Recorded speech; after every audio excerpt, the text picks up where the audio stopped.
নমস্কার, এনটিভি ফুডে আপনাদের সকলকে স্বাগত। আজ আমি বানাচ্ছি কাঁচকলার কোপ্তা। কাঁচকলা কিন্তু সহজেই কেউ খেতে চায় না।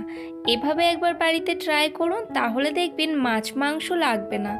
প্রথমে এই কোপ্তা বানানোর জন্য আমি কাঁচকলা এবং আলু দুটোই মাঝখান থেকে কেটে ধুয়ে নেব, আর তারপর এটা প্রেসার কুকারে দিয়ে সেদ্ধ করে নেব।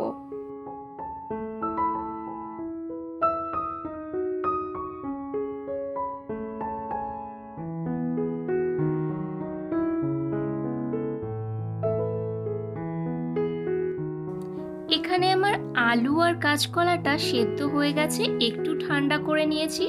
তারপর কলা এবং আলুর খোসাগুলো আমি এখানে ছাড়িয়ে নিচ্ছি।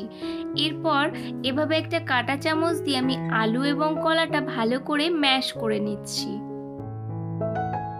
নেক্সট এখানে আমি একে একে দিয়ে দিচ্ছি 1 চা চামচ হলুদ গুঁড়ো, স্বাদ অনুযায়ী লবণ, 1 টেবিল চামচ পরিমাণ ভাজা মশলার গুঁড়ো, আর দিয়ে দিচ্ছি 3 থেকে 4 টেবিল চামচ পরিমাণ বেসন, আর সঙ্গে দিয়ে দিচ্ছি সামান্য একটু আদা গ্রেট করে। এখানে আপনারা চাইলে কাঁচা লঙ্কা কুচিও ব্যবহার করতে পারেন। তারপর সমস্ত কিছু হাতের সাহায্যে ভালো করে মিক্স করে নিয়েছি। একটা পেস্ট তৈরি করে নিতে হবে, যার জন্য নিয়ে নিয়েছি কয়েকটা কাজু বাদাম, কয়েকটা কিশমিশ, আর দিয়ে দিচ্ছি 2 টেবিল চামচ পরিমাণ নারকেল কোড়া। এটা জল ছাড়া একটা পেস্ট আমি তৈরি করে নিয়েছি। পেস্টটা দেখতে ঠিক এই রকম হবে।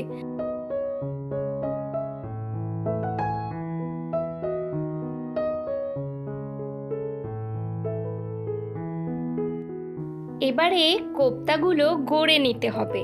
হাতের মধ্যে একটুখানি ঘি নিয়ে ভালো করে সারা হাতে মাখিয়ে নিতে হবে। তারপর কলার পুর থেকে কিছুটা পরিমাণে নিয়ে মাঝখানে আমি এভাবে একটুখানি গোল করে তার মধ্যে এই নারকেল, কিশমিশ আর কাজুর যে পুরটা বানিয়েছি সেটা এখানে অল্প পরিমাণে দিয়ে দিচ্ছি। এরপর আবারও এটা ভালো করে গোল করে নিচ্ছি। আপনারা আপনাদের পছন্দ অনুযায়ী শেপ দিতে পারেন। আমি এখানে এইভাবে শেপটা তৈরি করেছি, আর ওপর থেকে ডেকোরেশনের জন্য আমি দিয়ে দিচ্ছি একটা কিশমিশ। এভাবে প্রত্যেকটা আমি তৈরি করে নেব। আরও একটা তৈরি করে আপনাদের আমি দেখিয়ে দিচ্ছি।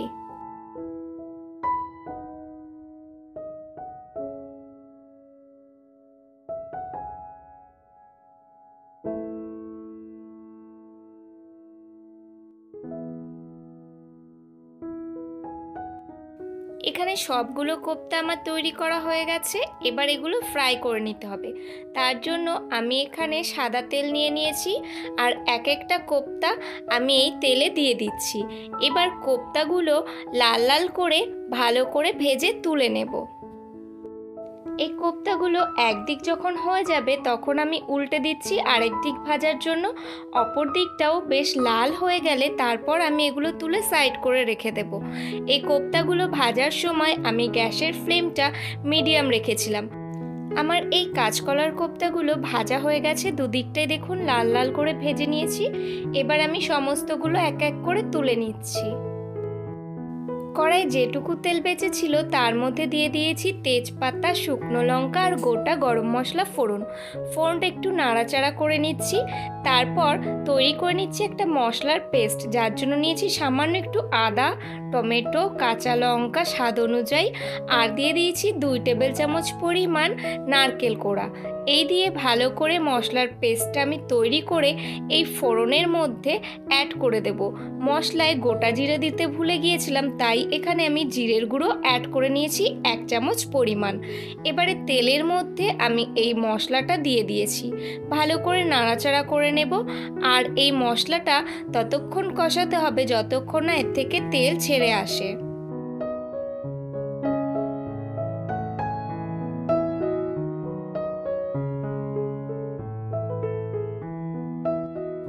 এবারে এর মধ্যে আমি অ্যাড করে দিচ্ছি স্বাদ অনুযায়ী লবণ, 1 চা চামচ পরিমাণ হলুদ গুঁড়ো, আর দিয়ে দিচ্ছি 1 চা চামচ পরিমাণ কাশ্মীরি লঙ্কার গুঁড়ো সুন্দর কালারের জন্য।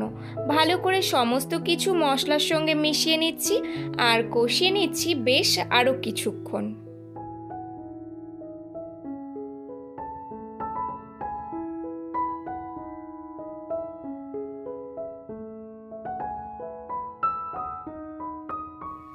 এটা একটি নিরামিষ রেসিপি, আর স্বাদের ব্যালেন্সের জন্য দিয়ে দিচ্ছি এখানে 1 চা চামচ পরিমাণ চিনি।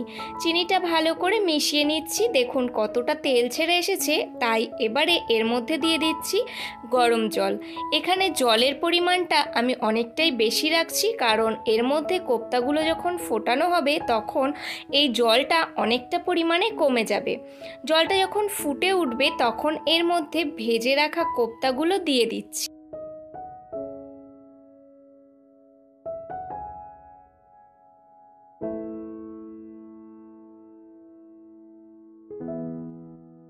হালকা হাতে একটু নাড়াচাড়া করে নিচ্ছি।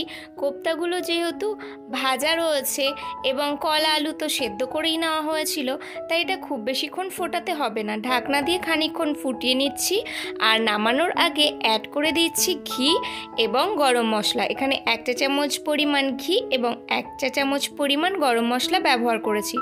এরপর আরও একবার ঢাকনা বন্ধ করে স্ট্যান্ডিং টাইমে রেখে দিয়েছি। তারপর এটা আমি সার্ভ করে নিয়েছি। গরম গরম ভাতের সঙ্গে এই রেসিপি কিন্তু দারুণ লাগে, মনেই হবে না যে নিরামিষ কোনো রেসিপি খাচ্ছি বা কাঁচকলার কোনো রেসিপি খাচ্ছি।